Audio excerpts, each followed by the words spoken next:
جی دوستو، ایک بار پھر ثابت ہو گیا کہ یونائٹڈ نیشن سیکیورٹی کونسل اب ان ایفیکٹو سی ہوتی جا رہی ہے۔ جب سے اسرائیل فلسطین کی یہ جو ایک وار شروع ہوئی ہے، اب اس کے بعد سے بہت سی قراردادیں وہاں پیش کی گئیں سیکیورٹی کونسل میں، روس کی جانب سے، امریکہ کی جانب سے، برازیل کی جانب سے، لیکن کوئی قرارداد بھی منظور نہیں ہو سکی۔ اس کے بعد پھر پچھلے ہفتے معاملہ یونائٹڈ نیشنز جنرل اسمبلی میں لایا گیا اور وہاں 2-3 دن کے ڈیبیٹ کے بعد بالآخر ایک قرارداد منظور ہو گئی۔ اس قرارداد میں یہی کہا گیا ہے کہ ہیومینیٹیرین ٹروس ہو تاکہ جو انسانی امداد ہے وہ پہنچ سکے غزہ پٹی میں۔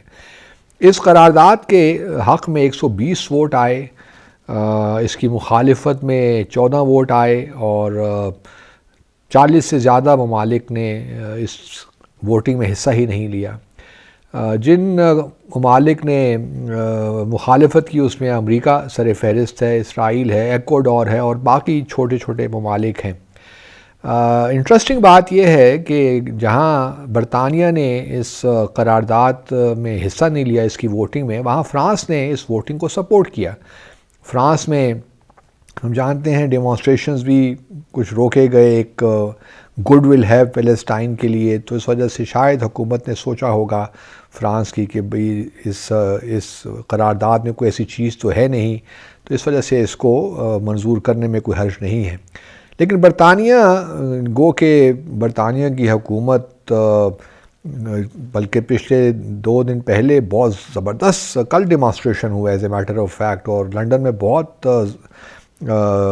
زبردست ریلی ہوئی وہاں پہ فلسطین کے حق میں، لیکن برطانیہ نے ووٹنگ پہ ایبسٹین کیا۔ اب دیکھنا یہ ہے کہ آگے معاملات کس طرح چلتے ہیں، لیکن یہ بالکل واضح ہے، اور میں نے وہاں سے کچھ معلومات بھی لی تو کچھ لوگوں نے بتایا کہ یہ صرف عرب یا مسلمان لوگ نہیں تھے، بلکہ جو گورے تھے وہ بھی اس ڈیمانسٹریشن میں بڑی بڑی تعداد میں موجود تھے۔ تو یہ خوش آئند بات ہے کہ حکومتوں کے جہاں وہ ریئل پالیٹک کرتی ہیں یا ان کے دل میں، ان کے جسم میں دل نہیں ہے، لیکن عوام بائیں لاج دنیا بھر میں دیکھ رہی ہے جو کچھ فلسطین میں ہو رہا ہے۔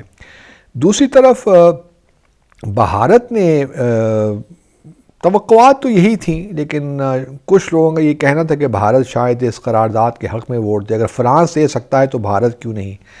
لیکن بھارت نے بھی اس ووٹنگ میں حصہ نہیں لیا۔ اب ووٹنگ میں حصہ کیوں نہیں لیا، اس کی بڑی واضح وجوہات ہیں، تو میں آج آپ کے ساتھ یہی ڈسکس کرنا چاہتا ہوں۔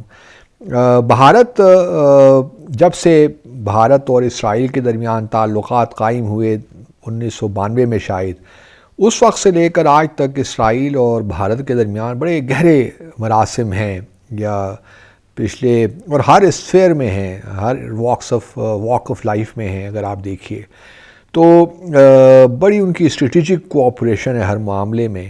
اور پھر یہ بھی ہم جانتے ہیں کہ یہ 2 واحد ایسے ممالک ہیں، ایک تو اسرائیل نے مشرق وسطیٰ میں جو پرابلمز کریٹ کر رکھا ہے فلسطین کا، اور یہاں جنوبی ایشیا میں بھارت نے کشمیر کے معاملے میں ایک تنازع اس کو ابھی تک حل نہیں ہونے دیا۔ تو جو اسرائیل نے فلسطین کے ساتھ کیا وہ اب بھارت کشمیر کے ساتھ کرنے جا رہا ہے، اور چونکہ ان دونوں ممالک نے، اور یہ بھارت نے انہی سے سیکھا فلسطینیوں سے کہ کس طرح ایک لیجیٹیمیٹ اسٹرگل کو آپ دنیا کے سامنے دہشت گرد یا دہشت گردی کے طور پہ پیش کریں، کیونکہ اسرائیل کا بھی بڑے عرصے سے ایک مانترا رہا کہ جی یہ PLO کے جو ہیں یہ سارا ٹیررزم ہے، اس کا کوئی تعلق نہیں ہے اور یہ لیجیٹیمیٹ اسٹرگل ہی نہیں ہے۔ تو بھارت کا بھی یہی مانترا پچھلی کئی 2 دہائیوں سے، خاص طور پہ ہم یہ مانترا وہاں سے بھی سن رہے ہیں، اور اسی لیے وہ بھی کشمیر کو جو ہے اس کی جو لیجیٹیمیٹ اسٹرگل ہے اس کو دہشت گردی کے طور پہ ہی پیش کرتے ہیں۔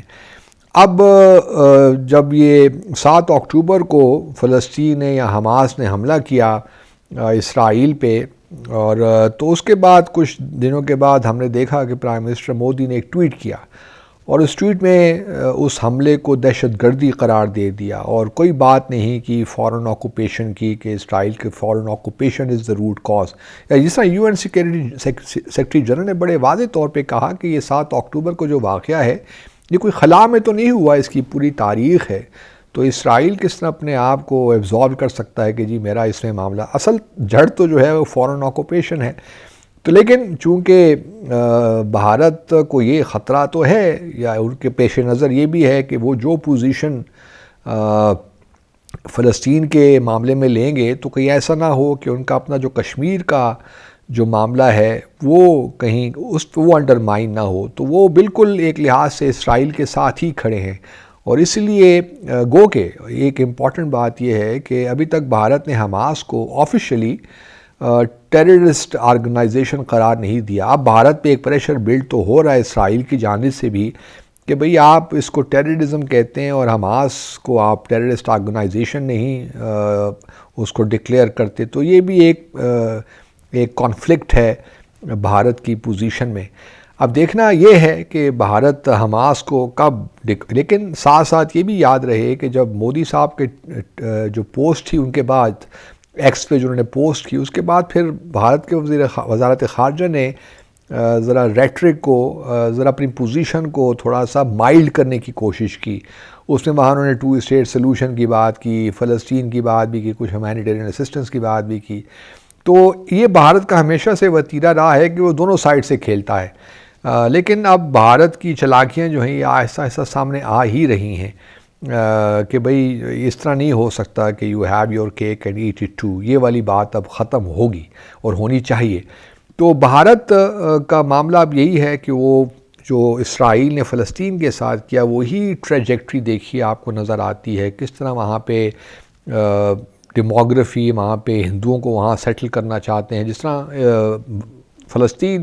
اسرائیل نے فلسطین میں کیا، وہاں ویسٹ بینک میں یہودیوں کی سیٹلمنٹس بنا دیں، اور اب کتنے معاملات وہاں خراب ہو گئے ہیں یہ بھی ہم سب جانتے ہیں.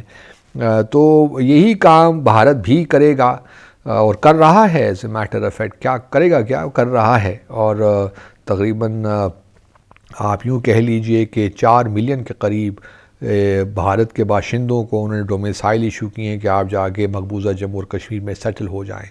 تو ایک طریقہ ہے، ایک واردات ہے جو بھارت کر رہا ہے. اسی لیے بھارت نے ایبسٹین کیا کہ کہیں اس کی اپنی جو پوزیشن ہے جموں اور کشمیر میں، اور خاص طور پہ جس طرح وہ کشمیر کو پریزنٹ کرتا ہے وہ کمپرومائز نہ ہو. اور آبویسلی انہوں نے اسرائیل کو ایکسپلین کر دیا ہوگا، اور ممکن یہ بھی ہے کہ وہ اگلے کچھ دنوں میں حماس کو ٹیررسٹ آرگنائزیشن بھی آفیشلی ڈکلیئر کر دیں، جس طرح کہ باقی مغربی ممالک نے کیا ہوا ہے. تو ہمیں اب تھوڑا سا واچفل رہنا ہے اور دیکھنا یہی ہے کہ بھارت کشمیر میں کیا کرتا ہے، مقبوضہ جموں اور کشمیر میں. اور پھر اگلے سال الیکشنز بھی آ رہے ہیں، تو ایک فالس فلیگ آپریشن کا بھی ایک ڈرامہ رچایا جائے گا، اور اس کے بعد ایک سرجیکل اسٹرائک کا بھی ڈرامہ رچایا جائے گا، تاکہ جو ہندو ووٹ ہے، خاص طور پہ جو کاؤ بیلٹ یا ہندی بیلٹ ہے، اس کا ووٹ لیا جائے. تو بھارت نے اپنے آپ کو اس ووٹنگ میں حصہ نہ لے کر ایک بار پھر یہ بتا دیا ہے کہ بھارت مسلمان دنیا کے ساتھ نہیں کھڑا، وہ ایکچولی کھڑا ہے اسرائیل کے ساتھ، ان کے مظالم کے ساتھ، ان کی ریاستی دہشت گردی کے ساتھ، اور یہی اس کی پالیسی ہے. اور وہ وہی چیزیں کشمیر میں بھی کرنا چاہتا ہے. جس طرح لیکن حماس بھی فریڈم فائٹرز ہیں، وہ اپنی فورن جس طرح حزب المجاہدین مقبوضہ جموں اور کشمیر میں ایکٹیو تھی، لیکن کیا کیا جائے کہ امریکہ نے بھی اس کو بھی دہشت گرد تنظیم قرار دے دیا 2017 میں. تو یہ بھارت کی بہرحال اب اسٹریٹجک پارٹنرشپ اسرائیل اور جو روس کے ساتھ بن رہی ہے، یہ بڑی واضح ہو رہی ہے، اور اس کا لامحالہ اثر ہوگا، منفی اثر ہوگا. یہ جو اس قسم کی آرگنائزیشنز ہیں، وہ برکس ہو، SCO ہو، تو یہ اب دیکھنا یہ ہے کہ آگے چیزیں کس طرح بڑھتی ہیں. لیکن میں نے سوچا کہ اس قرارداد کے بارے میں ضرور میں اپنے جو میرا ویو پوائنٹ ہے وہ آپ سے شیئر کروں. اپنا خیال رکھیے. اللہ حافظ.